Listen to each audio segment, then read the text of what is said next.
Charilam BOC সংলগ্ন সড়কে দুটি বাইকের মুখোমুখি সংঘর্ষ ঘটে।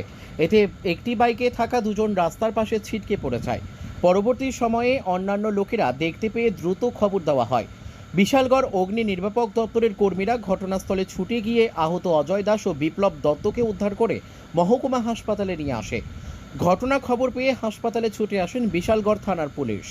বিশালগড় থেকে বিশ্রামগঞ্জ দিকে যাবার পথে নেশাগ্রস্ত অবস্থায় বাইক চালাতে গিয়ে চরিলাম বিওসি সংলগ্ন সড়কে অপর একটি বাইকের সঙ্গে মুখোমুখি সংঘর্ষ ঘটে।